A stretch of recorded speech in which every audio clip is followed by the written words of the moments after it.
Hello everyone, you are listening to Locquéran Radio.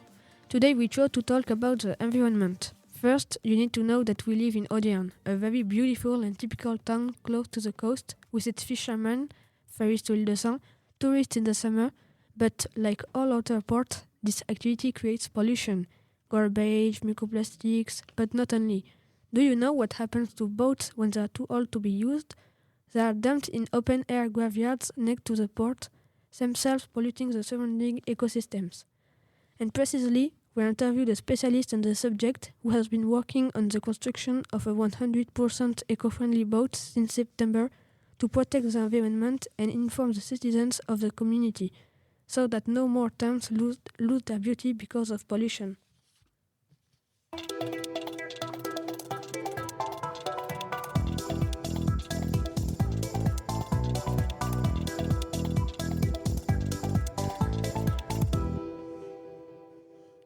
Okay, so today's topics are first, the interview of Angie Richard by the journalists Susan, Rose and Yanis.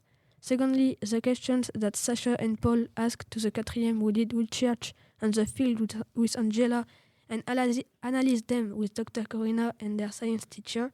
Finally, Lali, Malakai and Jad created a bond capsule so you immerse yourself in the coastal environment.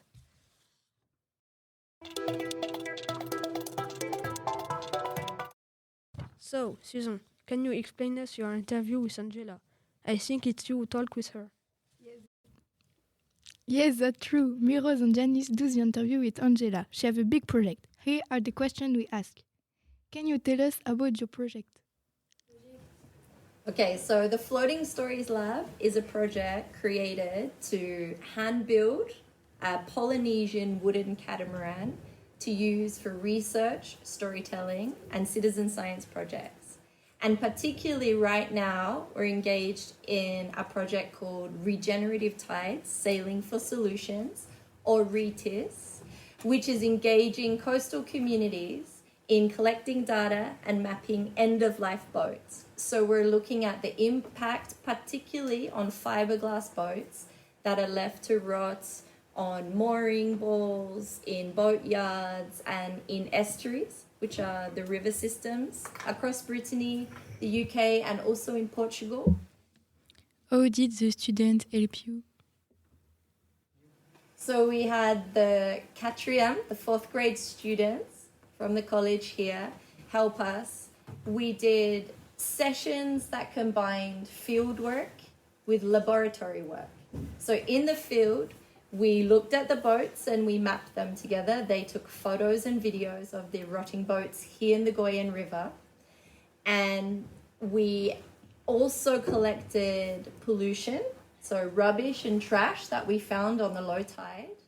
We observed the biodiversity and we talked about how the river can be more beautiful and healthy without the polluting boats. Why did you come to Cap Season? I moved here after living in the southwest near Bayonne because I heard Brittany was a very good place to build a boat. You have a very, very beautiful boat culture, but also ocean culture here. Good surf, not too many people, a lot of boat builders and particularly wooden boats. Do you have a team? The team is predominantly volunteers. So everyone in our association is a volunteer, but everyone working on this citizen science project are volunteers. So you guys from the school are part of our team. We have scientific advisor from the University of Brighton, Dr. Corina Ciocan. She advises us on all of the scientific aspects. Then we have artist collaborators and other anonymous people who also help to collect the data. How did you get the idea? I got the idea to create the Floating Stories Lab because actually as a documentary producer, I've been traveling around the world for about 20 years and I've been making a lot of documentaries about eco-adventure and climate change.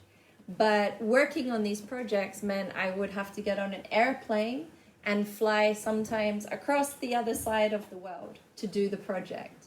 And I thought that was very unsustainable to fly everywhere. And once when I was in a place called Raja Ampat, which is a very beautiful archipelago in West Papua, Indonesia, I saw a family arrive to a little private island that I was staying on by a sailboat.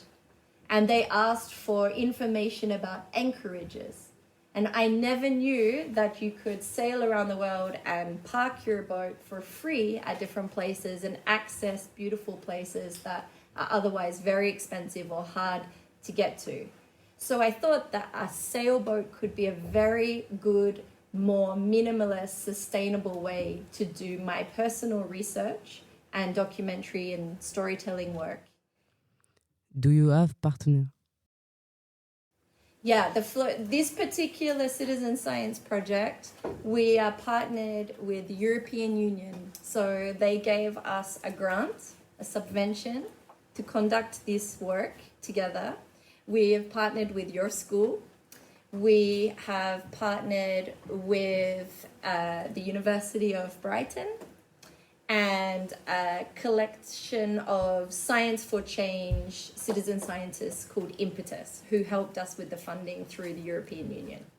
Did your family help you?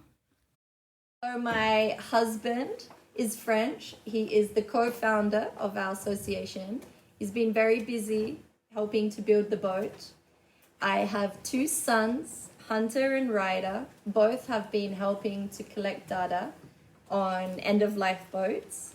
And I have a 2-year-old daughter who is observing everything and hopefully will learn how to participate when she's old enough.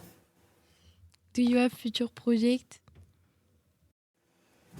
This project right now, we aim to scale up, meaning we want to continue doing this research for a few more years. So, yes, we want to keep mapping more boats. I had a phone call recently from the port, the harbour master in Henenbo, in Lorient, and they have the river there called the Blavet, and they have maybe hundreds, if not thousands, of abandoned boats in the Blavet, and he wants me to come and map these boats with him.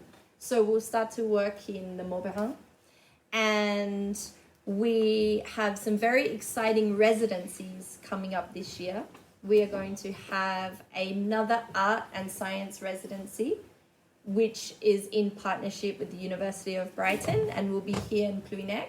And we'll have local people this time, local creative people from Brittany and all of France apply to come.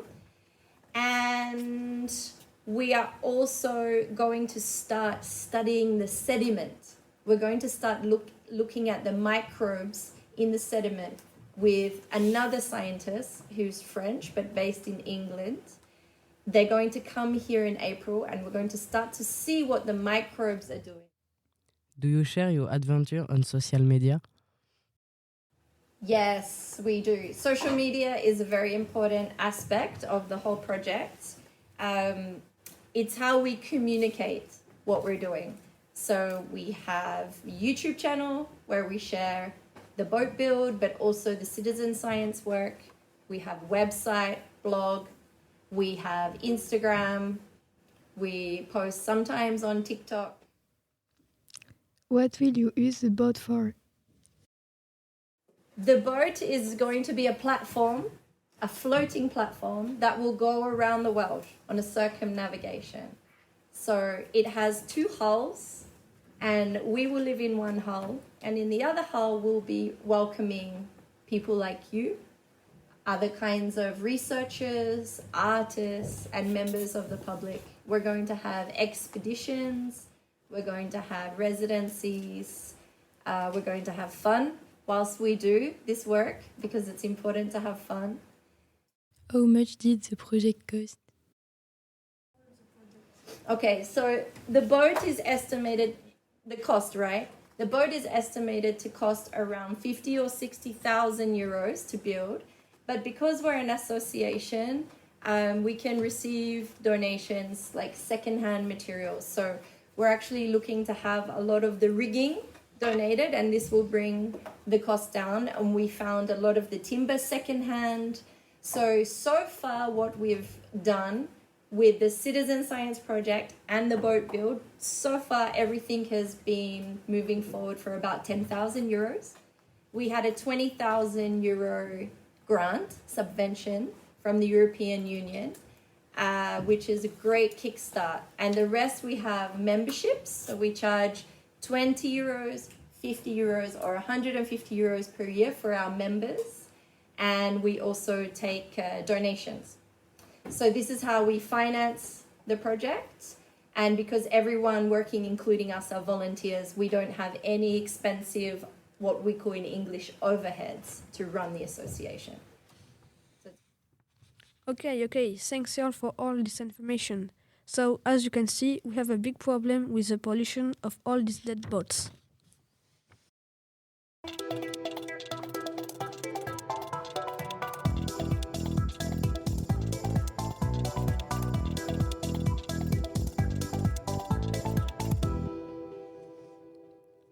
No, Sasha, can you talk to us about your topic? It seems to me that it's very interesting. Hello, I am Sasha Jaffry and this is my classmate Paul Ilzebert. We will present the project of the Quatrième Euro. We interviewed two students, Ilona and Roxanne.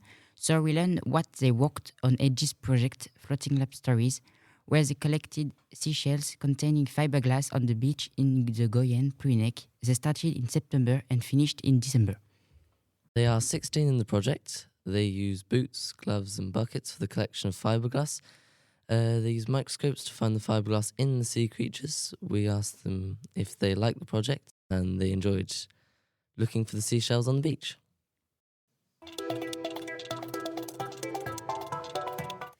Exactly. I want to say that we are not alone in this research. There are the Quatrième too, and honestly, thanks to them.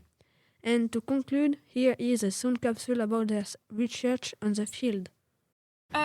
What's the date today, Arthur? Today it is Friday, the 10th of October 2025. Okay, can you tell us where we are, please? We are on a beach Where? in Plouhinec. Okay. Luam, have you found something? Yes, we are take cockles and Cockles. And rocks, okay. Have you found oysters? pas encore. No, Not yet. not for the moment. Not yet. Not for the moment, Yes. okay. Are you having a good time? Yes. Perfect. Thank you.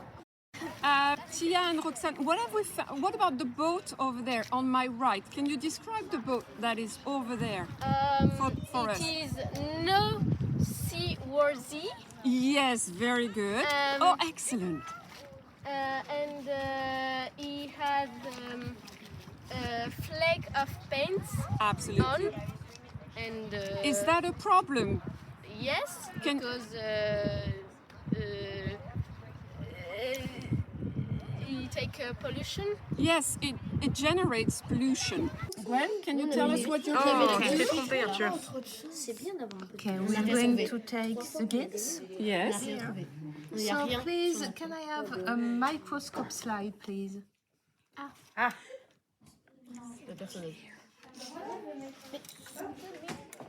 Matteo, faut que tu l'emmènes dans son opération. Laisse-moi moi essayer de Faut que tu la guides à regarder. l'opération. Thank you very much. A glass of seawater, please, Matteo. Tu fais quoi? So now, you can observe with the microscope. So come on. Thank you all for all the efforts you've put in, both year 9 and year 8. I very want to thank all the journalists, Susan, Malakai, Yanis, Sasha, Nayel, Malakai, Paul, and Lali, and Rose, and Jad, and the technical team, who helped to do this podcast. Of course, Alex, Noam, and Emric. And thank you, Angie, for your time.